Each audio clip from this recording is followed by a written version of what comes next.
Ազգային ժողովի մեծարգո նախագահ, մեծարգո վարչապետ, հարգելի գործընկերներ, սիրելի ժողովուրդ, նախ ուզում եմ ներողություն խնդրել Կենտրոնական Ասիայի պետությունների բարեկամ ժողովուրդներից նախորդ ելույթում հնչած անփույթ եւ անշնորհք արտահայտության համար, ցավալի է, որ Մարդու իրավունքների հանձնաժողովի նախագահը իր առաջին ելույթը ընտրվելուց հետո այս դահլիճում նման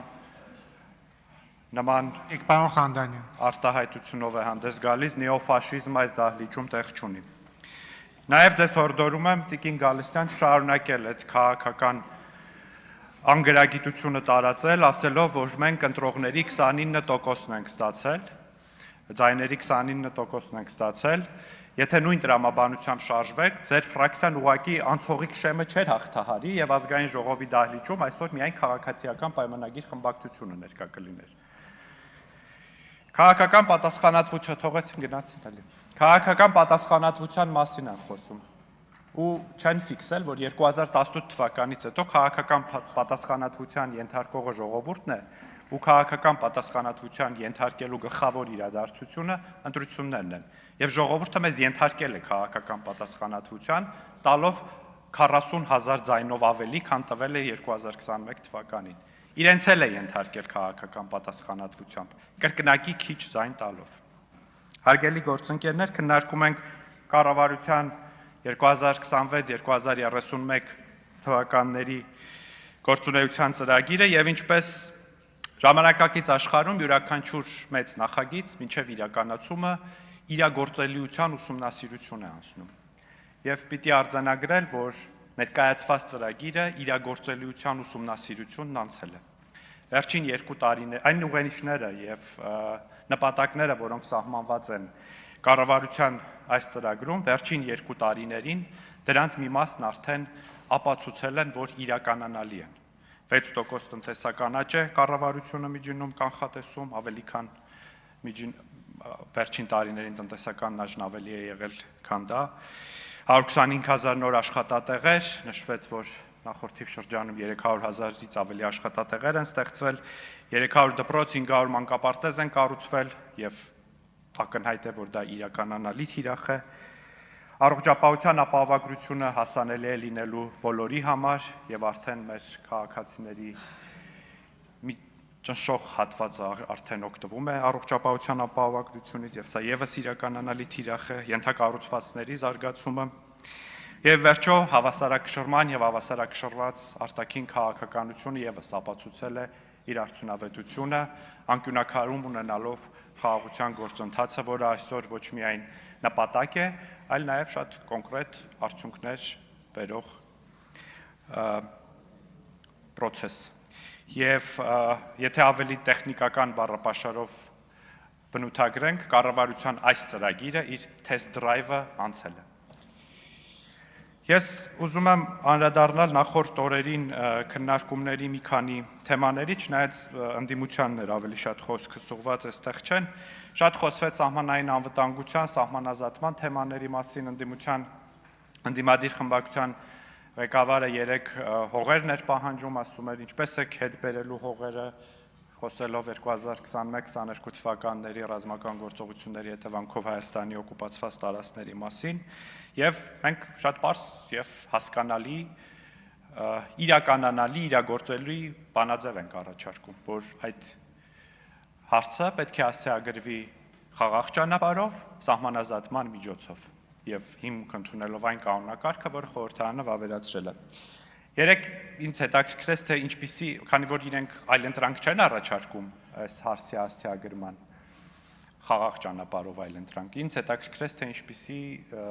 նախընտրական ծրագրում ինչպես են այս հարցին անդրադարձել։ Ուժեղ Հայաստան դաշինքի նախընտրական ծրագրում ընդհանրապես 0 բառ կա այս թեմայի վերաբերյալ, եւ ընդհանրապես այդ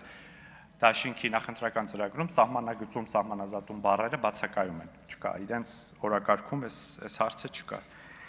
Իսկ Հայաստան դաշինքի նախընտրական ծրագրում ասում է Հայաստանի Հանրապետության ինքնիշխան տարածքից ադրբեջանական զորքերի պարտադիր դուրսբերում, ես գիտեմ Հայաստան դաշինքը ինչպես է պատկերացնում հասցեագրել այս խնդիրը, միջազգային հարթակներում պետք է աղաղակի եւ թմբկահարի այս հարցի վերաբերյալ եւ համոզի, որ մի շարք խորհրդարաններ ընդունեն բանաձևեր այդ հարցի կապակցությամբ, պատկերացումը ենթադրում եմ սա է։ Անկլավների մասին։ Խոսում են անկլավներից եւ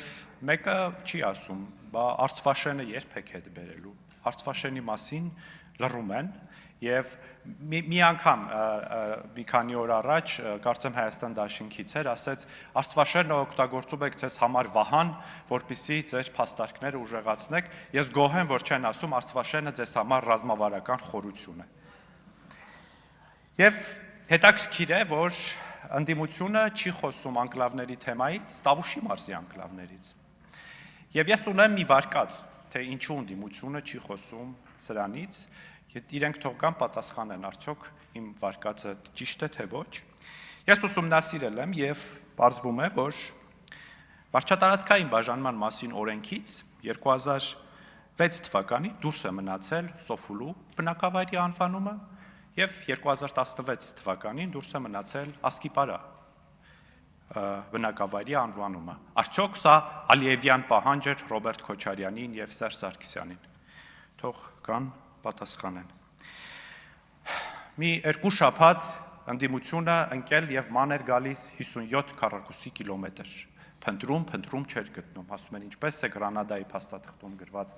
29800 քառակուսի կիլոմետր, հետո ասում է 29743 կիլոմետր։ Սա ընդդիմության համար իր ուժգնությամբ հավակնում էր դառնալ ոսկեպարի եկեղեցու թեմայի նման մի թեմա, որ պետք է այստեղից ասեին, որ հեսա հանձնում են ոսկեպարի եկեղեցին եւ վերջում արդյունքում տեսանք ինչ եղավ։ Եվ հետո փաստորեն գտան 57 քառակուսի կիլոմետրը, թե որտեղ են կորցրել, երբ իմ գործընկերները բերեցին ու ներկայացրին փաստաթղթեր Ռոբերտ Քոչարյանի եւ Սերժ Սարգսյանի ստորագրությամբ կառավարության որոշումներ, որտեղ Հայաստանի Հանրապետության ինքնիշխան տարածքը նշվում է որպես 29743 քառակուսի կիլոմետր։ Պարոն վարչապետ, նաև ուզում եմ անդրադառնալ երեկվա ձեր առաջարկի ֆեյքերի վերաբերյալ օրենք ընդունելու մասին։ Շատ լավ գաղափար է, նաև այդտեղ, քանի որ կառավարությունը քննարկում է տարիքային սահմանափակման հարցը հաշվի առնելով, որ անչափահասների սահմանափակել անչափահասների սոցիալական ցանցերից օգտվելու հնարավորությունը, դա իսկապես կարող է օգտակար լինի, բայց վախենամ, որ այդ օրենքի արդյունավետությունը մյուս կողմից այնքան էլ բարձր չլինի, որովհետև հատկապես նախընտրական շրջանում